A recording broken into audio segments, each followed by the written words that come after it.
Hello student, welcome to my YouTube channel short tutorial. जैसा कि students हम लोग मैथमेटिक्स का स्टडी कर रहे हैं और 10th क्लास का मैथमेटिक्स का कल हम लोग सेकेंड चैप्टर पॉलिनोमियल चैप्टर को स्टार्ट किए थे।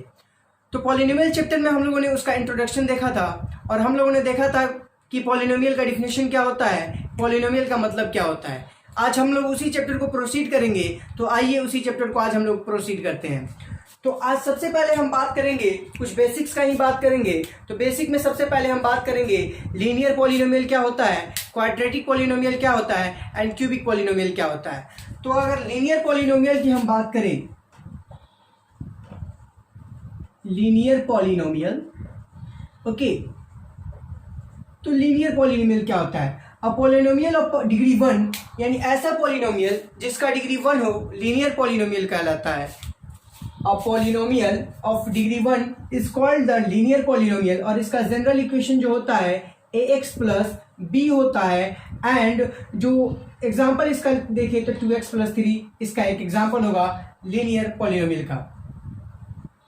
और सेकेंड में अगर हम बात करें तो सेकेंड में हम जैसा बोले quadratic polynomial, quadratic polynomial, okay, quadratic polynomial क्या होता है? क्वाड्रेटिक पॉलिनोमियल ऐसा पॉलिनोमियल जिसका डिग्री 2 हो, वो क्वाड्रेटिक पॉलिनोमियल होता है। और polynomial of degree 2 is called the quadratic polynomial. जैसे क्वाड्रेट, यहाँ वर्ड जो आ रहा है ना, क्वाड्रेट, क्वाड्रेट जो वर्ड है हमारा, ये क्वाड्रेट वर्ड का मतलब होता है स्क्वायर। ओके, इस क्वाड्रेट वर्ड का मतलब क्या होता है? इस क्वाड्रेट वर्ड का मतलब होता है स्क्वायर। और इसका जो जनरल इक्वेशन होता है, जनरल इक्वेशन होता है a x square plus b x plus c. ये इसका जनरल इक्वेशन होता है। क्वाड्रेटिक पॉलिनोमियल का जनरल इक्वेशन क्या होता है? A x square plus b x plus c, ये इसका जनरल इक्वेशन होता है। और इसका एग्जांपल देखें तो क्या हो सकता है? 2x square plus 3x plus 9, ये इसका एक एग्जांपल हो गया। उसके बाद हम लोग बात करेंगे क्यूबिक पॉलिनोमियल। क्यूबिक पॉलिनोमियल क्या होता है? Cubic polynomial, a polynomial of degree 3 is called the cubic polynomial, यानी ऐसा पॉलिनोमियल जिसका डिग्री 3 हो। जिसका डिग्री कितने हो? जिसका डिग्री 3 हो, वो क्या होगा? हमारा क्यूबिक पॉलिनोमियल होगा। तो क्यूबिक पॉलिनोमियल की अगर बात करें हम, तो polynomial of degree 3 is called the cubic polynomial and इसका जो जनरल इक्वेशन होता है वो होता है a x cube plus b x square plus c x plus d. ये इसका जनरल इक्वेशन होता है, जहां पे ए बी सी डी ये सब क्या होते हैं? ये रियल नंबर होते हैं। ये क्या होते हैं? ये रियल नंबर होते हैं। ओके, और इसका एक एग्जांपल देख लें तो क्या हो जाएगा? 3x cube plus 5x square plus 2x plus 9, ये इसका एक क्यूबिक पॉलिनोमियल का एग्जांपल हो गया। ओके, तो linear polynomial, quadratic polynomial, cubic polynomial को अभी आपने देखा।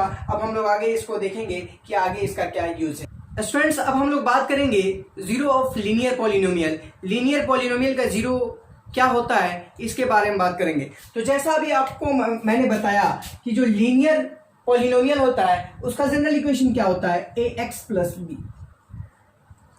ये वाला होता है इसका जनरल इक्वेशन। तो इसका मतलब ये हुआ जीरो ऑफ लीनियर पॉलिनोमियल का कि x के किस वैल्यू पे, x के किस वैल्यू पे इस इक्वेशन का, इस जनरल इक्वेशन का वैल्यू जीरो हो जाए, वही हमारा जीरो ऑफ दिस पॉलिनोमियल होगा। यानी x के जिस वैल्यू पे अगर इस इक्वेशन का वैल्यू अगर जीरो हो जाए, ठीक है, तो वही वैल्यू ही हमारा इस इक्वेशन का जीरो ऑफ पॉलिनोमियल होगा। तो अगर देखें a x plus b is equal to zero करें तो क्या हो रहा है? x is equal to minus b by a. अगर इस इक्वेशन में x is equal to minus b by a अगर हम रखें, a minus b by a plus b, क्या हो जाएगा? ये minus b plus b, zero हुआ कि नहीं? तो यही होगा zero of this polynomial. Okay, बात समझ में आ रही है? तो एक चीज आप लोग देख रहे हैं, ए एक्स प्लस बी जो है इसका जीरो पॉलिनोमियल क्या हो रहा है? माइनस बी बाई ए हो रहा है ना, माइनस बी बाई ए। तो माइनस बी जीरो पॉलिनोमियल इस इक्वेशन के जनरल इक्वेशन के लिए लीनियर पॉलिनोमियल के क्या होगा? कॉफी minus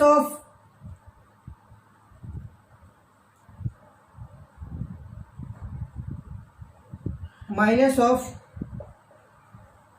constant term divided by coefficient of x। यही होगा ना, minus of constant term minus b by a हो रहा है, तो कांस्टेंट टर्म का माइनस और बाई ए है, ए क्या है यहाँ पे, ए हमारा कोफिशिएंट ऑफ एक्स है, तो यही होता है linear zero of linear equation का जो है minus constant term divided by coefficient of x, ये जीरो निकालना है। जैसे कि अगर हमें यहाँ पे निकालना है हमको 5x प्लस 9, अब इसका जीरो निकालना है हमको, ठीक है। x के किस वैल्यू के लिए इस इक्वेशन का वैल्यू जीरो होगा, तो क्या बताएं, minus of constant term divided by coefficient of x, -9/5, -9/5 पे इस इक्वेशन का वैल्यू क्या होगा, इस इक्वेशन का वैल्यू जीरो होगा। बस यही है linear zero of linear equation. Generally क्या होता है, फॉर जो लीनियर इक्वेशन का जो हमारा इक्वेशन है उसे आप गौर से देखिए, क्या है, ax प्लस बी, ठीक है। अगर y is equal to ax plus b लिख दें हम, तो ये किस फॉर्म में आपको दिख रहा है, y is equal to mx plus c के फॉर्म में दिख रहा है कि नहीं, y is equal to mx plus c के फॉर्म में दिख रहा है। तो y is equal to mx plus c आप जानते होंगे, y is equal to mx plus c ये किसका इक्वेशन होता है, ये एक स्ट्रेट लाइन का इक्वेशन होता है। किसका इक्वेशन होता है, ये एक स्ट्रेट लाइन का इक्वेशन होता है, y is equal to mx plus c. तो y is equal to ax plus b के फॉर्म में है, तो वही हम बोल रहे हैं कि generally for the linear equation ax plus b a equals to not zero. वो तो सिंपल सी बात है, a अगर जीरो के बराबर हो जाएगा तो ये लीनियर इक्वेशन रहा है नहीं, क्योंकि x का टर्म ही चला जाएगा, सिर्फ b कांस्टेंट बचेगा, तो ये तो होगा ही। The graph of y is equal to ax plus b is a straight line which intersect the x-axis at exactly one point minus b by a, 0। Okay, ये कह रहा है कि y is equal to ax plus b, इसका जो graph होगा वो एक स्ट्रेट लाइन होगा। आइए देखते हैं कैसे, y is equal to 2x plus 3, ये हमारा हो गया, ठीक है, y is equal to 2x plus 3। अब यहाँ पे देखिए, y का वैल्यू आप कुछ ले लीजिए, x का वैल्यू आप कुछ रख लीजिए। अगर y का वैल्यू यहाँ पे, आइए देखते हैं हम लोग, ठीक है, अगर y का वैल्यू, अगर x का वैल्यू हम ले लिए कितना, यहाँ पे x हो गया, x का वैल्यू लेते हैं -2, तो y का वैल्यू कितना आता है, -1। अगर x का वैल्यू हम ले लेते हैं 0, तो y का वैल्यू कितना आता है, 3। अब इसका अगर ग्राफ हम लोग प्लॉट करें, क्या करें, अगर इसका हम लोग ग्राफ प्लॉट करें तो -2, -1 कहाँ पे आएगा, लेट अस अज्यूम यहाँ पे आएगा -2, -1 और 0, 3, x 0 और यहाँ पे मान लो ये 0, 3। ये क्या हुआ, ये एक स्ट्रेट लाइन हुआ कि नहीं, ये एक स्ट्रेट लाइन हुआ, और एक्स एक्सिस को ये कहाँ पे कट करेगा, तो यहाँ पे हम लोग निकाल सकते हैं, क्या बताए थे, -b बाई, क्या बताए थे, minus of constant term divided by coefficient of x, तो -3/2 पे इसको क्या करेगा, x को कट करेगा -3/2 पे। आ रहा बात समझ में, -3/2 पे x को ये कट करेगा, आ रहा है ना, ये एक्स एक्सिस पे हमारा इंटरसेक्ट होगा और y एक्सिस पे क्या होगा, y एक्सिस पे 0 होगा। ये बात आप लोग समझ रहे हैं कि generally for linear equation x plus b, for the graph of y is equal to x plus b is a straight line, and the line which intersect the x axis at exactly one point minus b by a, यानी x पे intercept क्या होगा, -b by a, y पे क्या होगा, 0 होगा। यही होता है, इसको आप जनरली याद रखिएगा, क्योंकि आपको ऑब्जेक्टिव सॉल्व करने में ये काम देगा कि जो स्ट्रेट लाइन होता है वो एक्स एक्सिस को कैसे इंटरसेप्ट करता है, कैसे इंटरसेक्ट करता है। ओके, तो आपको क्योंकि सॉल्व नहीं करना पड़े, आप डायरेक्ट यहाँ से कर सकते हैं, -b by a, 0 पे वो इंटरसेक्ट करेगा। ये चीज था। इससे हम लोगों को मालूम क्या चलता है, इससे हम लोगों को मालूम चलता है the linear polynomial ax plus b has exactly 1 0। उसके पास कितने जीरोज होते हैं, 1 जीरोज होते हैं। लीनियर जो पॉलिनोमियल है हमारा, therefore the linear polynomial x plus b has exactly 1 0। और उसके बाद हम बात करेंगे क्वाड्रेटिक पॉलिनोमियल का, इसका जीरोस का क्या खेल है। ओके, क्वाड्रेटिक पॉलिनोमियल, तो इसमें सबसे बड़ा जो इंपॉर्टेंस होता है, इसे हम लोग ग्राफिकल मेथड से समझते हैं। क्या, कौन से मेथड से समझते हैं, ग्राफिकल मेथड से समझते हैं। और ग्राफिकल मेथड कुछ इस तरह से होता है, केस 1 अगर हम ले, केस 1 मान लो कि हमारा ये ग्राफ है। ओके, या तो ये एक्स एक्सिस को ऐसे कट कर रहा हो 2 पॉइंट पे, ए एंड ए डैश पे कट कर रहा हो, या फिर ये ऐसे कट कर रहा हो, ए एंड ए डैश। तो जो हम लोग क्वाड्रेटिक पॉलिनोमियल का बात करते हैं, ग्राफिकल रिप्रेजेंटेशन का बात कर रहे हैं, तो उसमें ग्राफ एक्स एक्सिस को जितना बार कट करे उतना बार हमारा जीरोज ऑफ दिस पॉलिनोमियल होता है। यानी जीरोज ऑफ पॉलिनोमियल निकालने के लिए क्वाड्रेटिक पॉलिनोमियल का हम लोग ग्राफ भी प्लॉट कर सकते हैं और ग्राफिकल मेथड ज़्यादा एक्यूरेट होता है। और हम लोग देखते हैं कि एक्स एक्सिस को कितने बार इंटरसेक्ट यानी कितने बार वो कट कर रहा है, जितने बार वो कट करेगा उतना बार वही हमारा मतलब उतना टाइम्स हमारा जीरो होगा। 2 बार कट करेगा तो इसका जो भी इक्वेशन होगा उसका 2 जीरोज होगा। अगर 3 बार कट करेगा तो 3 जीरोज होगा। 1 बार कट करेगा तो 1 जीरोज होगा। ओके, बात समझ में आ रही होगी आप सभी को। तो यहाँ पे अगर हम देखें केस 1 में क्वाड्रेटिक पॉलिनोमियल का, तो ये ग्राफ जो हमारा जनरल इक्वेशन है ax² plus bx plus c, ये हमारा जनरल इक्वेशन है। तो यहाँ पे इस जनरल इक्वेशन का जो जीरोज होगा, जो zeros of this general equation ax² plus bx plus c का जो हमारा जनरल इक्वेशन होगा, a dash 2 bar x axis को कट कर रहा है, तो zeros of this polynomial ax² plus bx plus c क्या होगा? 2 होगा। जीरोज ऑफ दिस पॉलिनोमियल कितना होगा? 2 होगा। अगर केस 2 का अगर हम बात करें, तो मान लो कि ग्राफ आया और कुछ यूं टच करके चला गया, एक्स एक्सिस टच करके चला गया। ग्राफ आया और कुछ यूं टच करके चला गया, तो इसमें क्या हो रहा है? ए और ए डैश दोनों क्या कर रहे हैं? कोइंसिडेंस हो जा रहा है दोनों का, दोनों कोइंसिडेंट कर जा रहे हैं। इसलिए polynomial of this ax² plus bx plus c, इस पॉलिनोमियल के यहाँ पे जीरोस क्या होगा?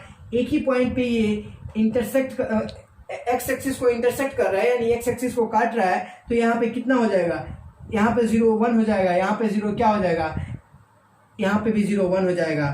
ax² plus bx plus c इस जो इक्वेशन है, यहाँ पे इसका 0 एक ही जीरोज होगा और यहाँ पे इसका 0 एक ही होगा। और केस 3 की अगर बात करें, हमारा जो केस 3 है, केस 3 की अगर बात करें तो केस 3 में क्या हो सकता है? केस 3 में ये हो सकता है कि ग्राफ एक्स एक्सिस को टच ही ना करे। अगर ग्राफ एक्स एक्सिस को ना टच करे तो उस इक्वेशन का, उस पॉलिनोमियल का कोई भी जीरो नहीं होगा, कोई भी जीरो नहीं होगा। जैसे कि केस 3 में हमारा जो ग्राफ है वो एक्स एक्सिस को टच नहीं कर रहा, एक्स एक्सिस को इंटरसेक्ट नहीं कर रहा, तो यहाँ पे इसका जीरो कितना होगा? कुछ भी इसका जीरो नहीं होगा, और जीरो नहीं होगा तो उसका सॉल्यूशन भी नहीं होगा। यही बात ये बोलता है ग्राफिकल रिप्रेजेंटेशन।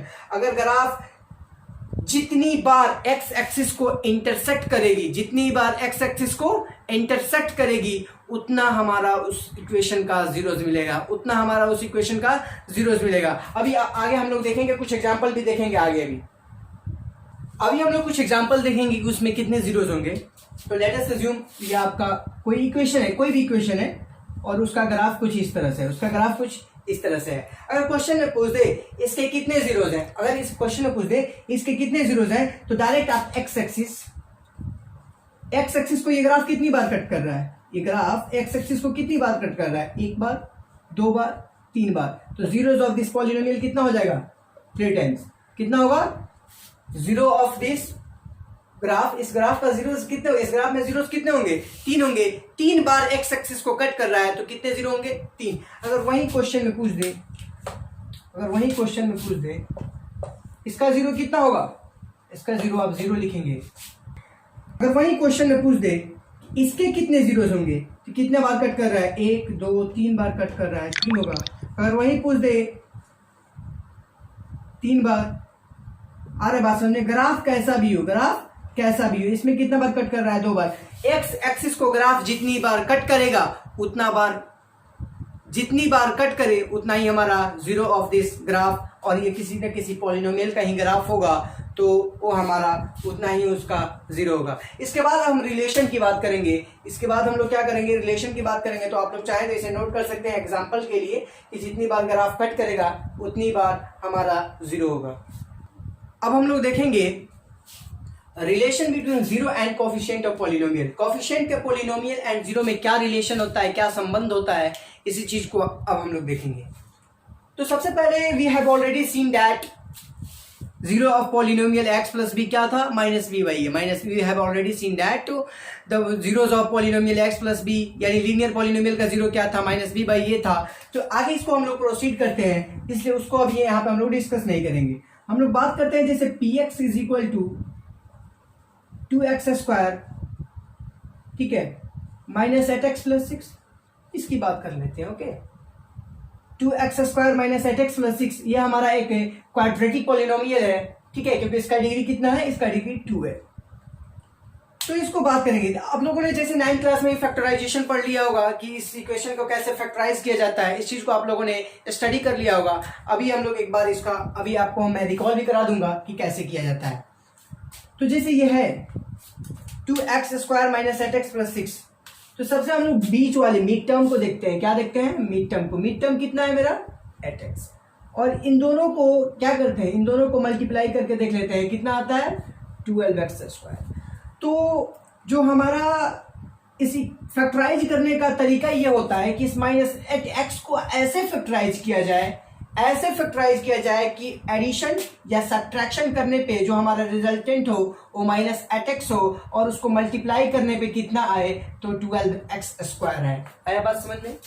इसको ऐसे फैक्टराइज किया जाए कि जो भी हमारा फैक्टराइजेशन का कंपोनेंट है, जो भी है, उसको ऐड करें या सब्ट्रैक्ट करें तो कितना मिले हमें, माइनस 8x मिले, और उसको जब मल्टीप्लाई करें तो 12x² मिले। तो जब इसको हम लोग फैक्टराइज करते हैं तो 2x² minus 2x minus 6x plus 6, ठीक है। यहां पे देखिए 8x को हम ऐसे फैक्टराइज किए, minus 2x minus 6x।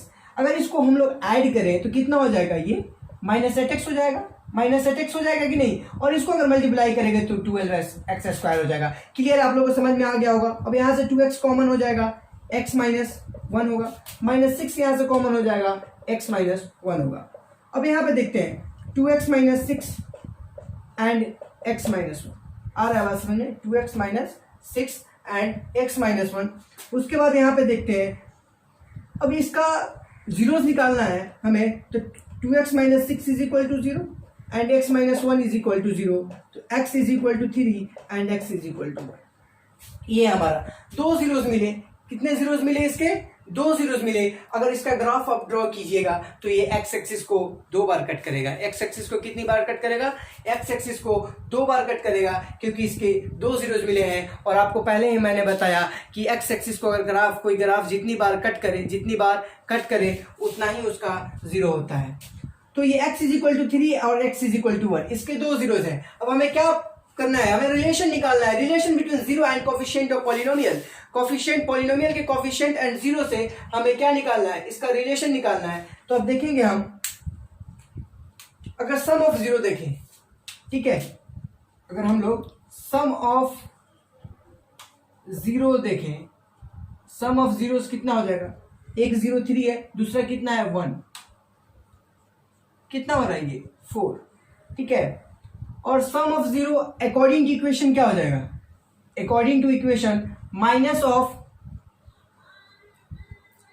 -8/2 is equal to, ये भी 4 आ रहा है। तो सम ऑफ जीरो क्या होता है, minus of coefficient of x, coefficient of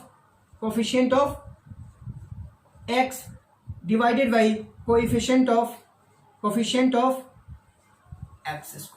ये होता है सम ऑफ जीरो। क्या होता है, minus of coefficient of x divided by coefficient of x²। अभी आप इसको नोट कर लीजिए, क्योंकि यहाँ पे स्पेस नहीं है, तो इसको अभी हम इरेज करेंगे, उसके बाद फिर से आगे प्रोसीड करेंगे।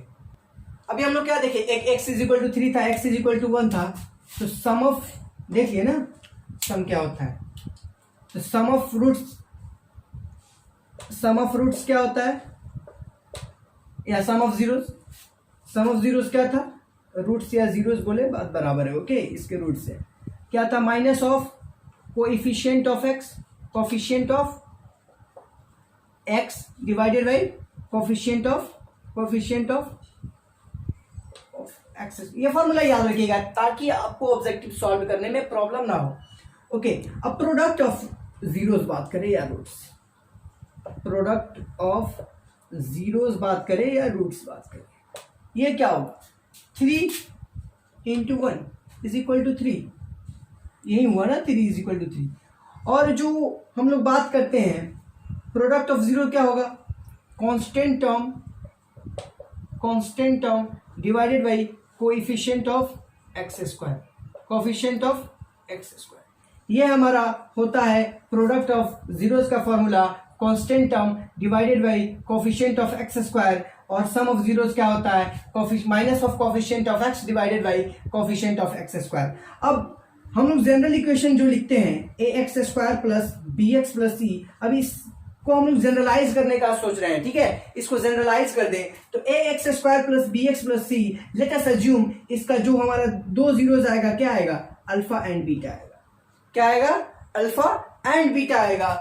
तो अल्फा एंड बीटा आएगा तो सम ऑफ रूट्स यानी अल्फा प्लस बीटा बराबर हमारा क्या हो जाएगा, अल्फा प्लस बीटा बराबर हमारा होगा minus of coefficient of x क्या है, b, divided by coefficient of x square क्या है, ए न है, तो यहाँ पे लिख देते हैं minus of coefficient of x divided by coefficient of x square. ये हो गया। अगर हम बात करें अल्फा इंटू बीटा का, अल्फा इंटू बीटा का अगर बात करें तो यहाँ पे प्रोडक्ट ऑफ जीरो क्या था हमारा, constant term divided by coefficient of x square. Constant term हमारा क्या है, कांस्टेंट टर्म हमारा सी है, और कोएफिशिएंट ऑफ एक्स स्क्वायर क्या है, ए है। तो यहाँ पे हम फिर से लिख सकते हैं constant term divided by coefficient of x square. इस चीज को आपको हमेशा याद रखना है, हमेशा याद रखना है। डायरेक्ट क्वेश्चन आएंगे इस फॉर्मूला पे, क्या क्वेश्चन आएंगे, डायरेक्ट क्वेश्चन आएंगे इस फॉर्मूला से। Alpha plus beta is equal to minus b by a, बोले तो minus of coefficient of x divided by coefficient of x square, and alpha into beta is equal to c by a constant term divided by coefficient of x square. ये सारे formulas आपको याद रखने होंगे, ये बहुत ही इंपॉर्टेंट फॉर्मूला है। तो आप लोग प्लीज इसे नोट कर लीजिए, आप लोग प्लीज इसे नोट कर लीजिए। ओके, आप लोग इसे नोट कर लीजिए या पॉज कर दीजिए।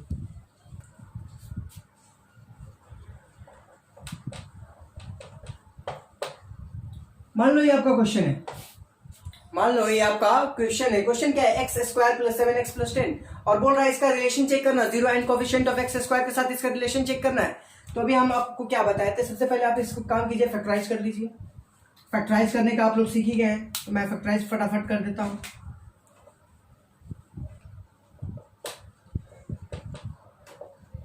ठीक है, x square plus 2x plus 5x plus 10, x plus 2 5, x plus 2 x plus 5, x plus 2, x is equal to minus 5 and x is equal to minus 2।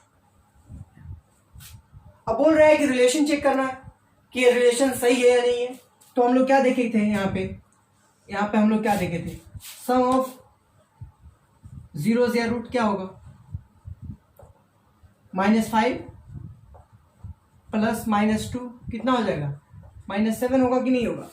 और अब वो अल्फा बीटा वाले से हम लोग का क्या था, minus of coefficient of x, minus of coefficient of x कितना है, कोएफिशिएंट ऑफ एक्स 7 है, तो minus of coefficient of x divided by coefficient of x square 1, ये कितना है, माइनस है। रिलेशन करेक्ट है ना, रिलेशन क्या है, रिलेशन करेक्ट है। और अगर बात करें प्रोडक्ट ऑफ जीरोस का, प्रोडक्ट ऑफ जीरोस का अगर बात करें तो ये कितना होगा, -5 इंटू -2 10 हो जाएगा, माइनस माइनस यहाँ पे हट गया, 5 इंटू 2 कितना हो जाएगा, 10 हो जाएगा। और अगर रिलेशन की बात करें तो हमारा रिलेशन क्या था, product of zero alpha into beta is equal to था क्या हमारा, constant term divided by coefficient of x square. यहाँ पे कुछ नहीं है, कोएफिशिएंट 1 ही है ना, तो 1। ये हमारा रिलेशन प्रूफ हुआ कि नहीं, तो ये हमारा रिलेशन प्रूफ हो गया। तो जो हमारा पहला 2.2 आई थिंक एनसीईआरटी का जो भी चैप्टर है उस पर जो भी क्वेश्चन है इसी के बेसिस पे है, आप लोग सेम इसी प्रोसीजर को फॉलो करके आप उसे सॉल्व कर लीजिए, ठीक है। और नहीं जो हो रहा है आप प्लीज कमेंट सेक्शन में बताइए, मैं उसे जरूर सॉल्व करूंगा, ओके। मैं उसका सॉल्यूशन प्रोवाइड करूंगा, आप लोग मुझे मेल कर सकते हैं, या तो आपसे सॉल्व नहीं हो रहा है तो आप मुझे मेल कर दीजिए, या फिर आप कमेंट सेक्शन में बताइए, मैं उसे सॉल्व करूंगा। और आगे अभी हम लोग देखेंगे, ठीक है। तो आप लोग इसे प्लीज नोट कर लीजिए, वीडियो पॉज करके स्क्रीन शॉट ले लीजिए इसका। अब हम लोग देखेंगे एक और क्वेश्चन है क्या, इसमें यह है कि सम ऑफ रूट्स दे दिया है एंड प्रोडक्ट ऑफ रूट दे दिया है, और उससे हमारा पॉलिनोमियल जो हमारा रिक्वायर्ड पॉलिनोमियल है उसे हमें निकालना है। यानी जो जिस पॉलिनोमियल का रूट्स है वो रूट दे दिया, हमें वो पॉलिनोमियल निकालना है। तो क्वेश्चन इस तरह से है, given that sum of roots and product of roots of a polynomial is कितना कितना है -3 and to find the required